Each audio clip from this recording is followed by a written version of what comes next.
Hi, okay, welcome to Unknown Reviews. I'm Dylan, and I review music, movies, whatever else I feel like reviewing and talking about. And today I'm doing my first movie review for this channel, and I'm going to be covering Barbarian. It is a horror movie that came out last month, although I thought it came out last year, but turns out it came out last month. I watched it last night, and I am still processing, but it was incredible. It was literally incredible. It was the most insane movie that I've seen this year. Insane in every single way. Insane in terms of the choices that were made, the structure of the movie, what actually happens in the plot. It is not a casual horror movie. Put it that way. I'm going to give a brief overview, and I'm going to talk without spoilers for a little bit, and then I'll get into spoilers. So, this movie stars Georgina Campbell, who I swear I've seen before somewhere. Bill Skarsgård, who is Bill Skarsgård, he's been in a bunch of stuff, one of the Skarsgård brothers, and Justin Long. And essentially the premise is that this woman, Tess, played by Georgina Campbell, books an Airbnb only to find that when she gets to this, and it's in this really rundown neighborhood in Detroit, but the house itself is very nice. So it's this really nice Airbnb in this really rough neighborhood. So Tess, this woman, books this Airbnb for the night. She goes there only to find that Keith, Bill Skarsgård's character, has already been staying there, and they essentially double booked this place on accident.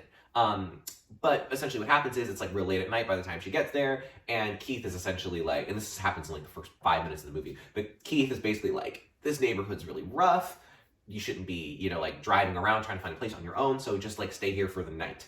And from that point on, things get wild. That's all I'm gonna say. That house is not what it seems. The thing that's really cool about this movie is that it constantly subverts your expectations, over and over and over again, to the point where some people might just be exhausted and tune out, which is fair, but I think this movie works so well to hook you in so much that even when it takes a totally left field detour, you have to see how it ends, because it's just so bonkers insane. But at each time that you think it's gonna go right, it goes way left. Even in this, this is not necessarily a spoiler, but if you want absolutely no spoilers, whatever, then be warned.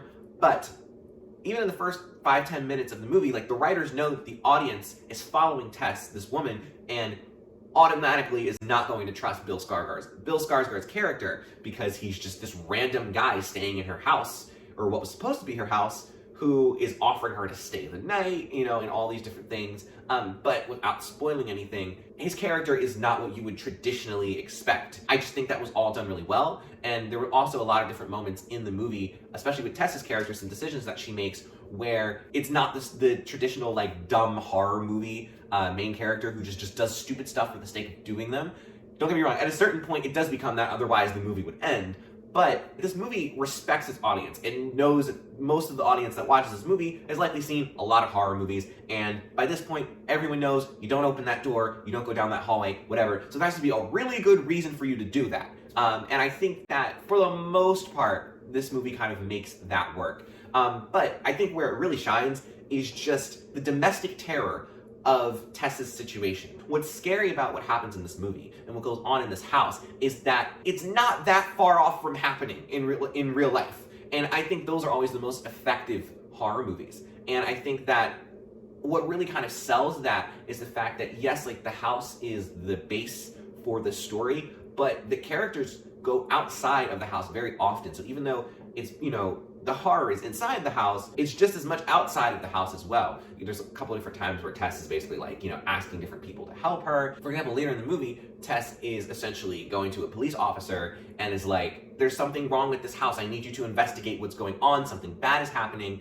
and it is very clearly obvious in the scene that the police should respond. But because in this scene, for reasons that you'll see in the movie, she didn't have any ID on her, she didn't have anything, so they just thought she was another crazy junkie in a city of, mayhem and just crime running all over the place, because it's Detroit.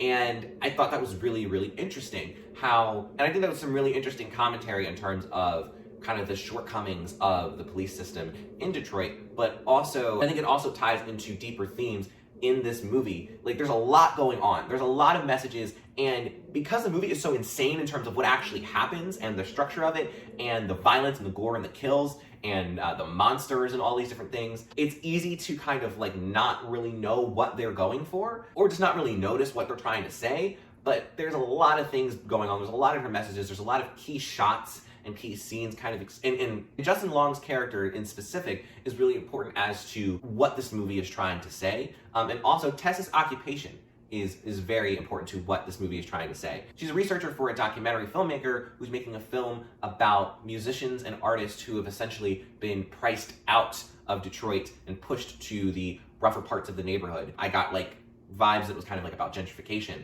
which there's a lot of themes of that in the movie, I think, when you look a little bit deeper, and how there's this really nice house in this dilapidated area. The nice house is what's the real horror and the real thing that is threatening the people of this community. And I think as things are revealed in the movie, and you have a couple flashbacks and different things like that, it really kind of drives home that point of how, you know, the beauty of that house and the beauty of the American ideal, there's a lot of horror that lies beneath that. And that horror affects marginalized communities, the poor, etc., right? And then when these people ask for help, they turn to the police, you know, one of the people who have kind of like created or helped enforce this structure that has oppressed them. They kind of, you know, blame the people who are oppressed, or, you know, just don't listen to them. And so there was a lot of commentary going on there, and I think there was also a lot of commentary about being a woman in America and how you're not believed. All underneath just a really insane, fun, awesome horror movie that is really inventive in its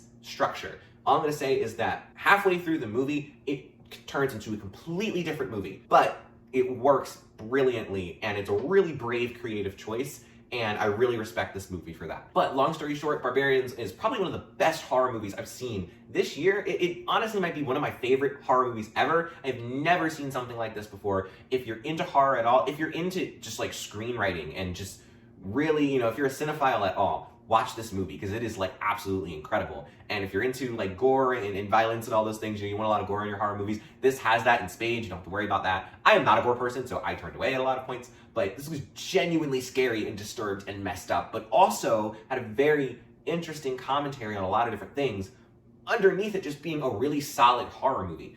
So yes, check this movie out. It's on streaming now. But yeah, that's my review of Barbarian. Let me know what you thought about it in the comments below. Let me know what other movies I should cover. I mean, like, there's so many things I want to talk about, but like, I would rather do something that kind of garners a little bit of interest. So yeah, let me know. Also, stay tuned for more music reviews. Let me know if there's anything you want me to cover musically. And yeah, until next time, I will see you later. Have a good day.